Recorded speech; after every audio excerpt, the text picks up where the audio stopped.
5 ওয়াক্ত নামাজ কালাম পড়ে এরপরেও জাহান্নামে যাবে যারা, তারা হলো 17 শ্রেণীর লোক। আমরা এক নজরে আবারও বলে দিচ্ছি, হারাম খাদ্য যে গ্রহণ করে, 1 আত্মীয়তার সম্পর্ক ছিন্ন করে যে, নাম্বার 3 প্রতিবেশীকে যে কষ্ট দেয়, নাম্বার 4 মা বাবার অবাধ্য সন্তান, মা বাবার কথা শোনে না সে, নাম্বার 5 উগ্র মেজাজি, টেড়া, গোয়ার, সবাইকে দমায় রাখে, এই টাইপের লোক।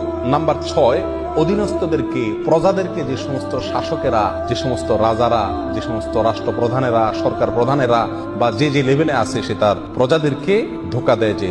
নাম্বার 7 অন্যের সম্পদকে অন্যায়ভাবে আত্মসাৎকারী ব্যক্তি। নাম্বার 8 উপকার করে কারোর খোঁটা দেয় যে ব্যক্তি সে। নাম্বার 9 চগলখোর ব্যক্তি জান্নাতে যাবে না, মানুষের পিছনে কথা লাগায় বেড়ায় একজনের আরেকজনের কাছে। নাম্বার 10 অন্যকে নিজের পিতা হিসাবে, নিজের বাবাকে না বলে, পরিচয় না দিয়ে অন্যকে নিজের বাবা হিসাবে, পিতা হিসাবে পরিচয় দেয় যে ব্যক্তি সে। নাম্বার 11 গর্ব এবং অহংকার করে যে ব্যক্তি, যার মনের ভিতরে অহংকার আছে, সে জান্নাতে প্রবেশ করবে না। নাম্বার 12 রাসূলুল্লাহ সাল্লাল্লাহু আলাইহি ওয়াসাল্লামকে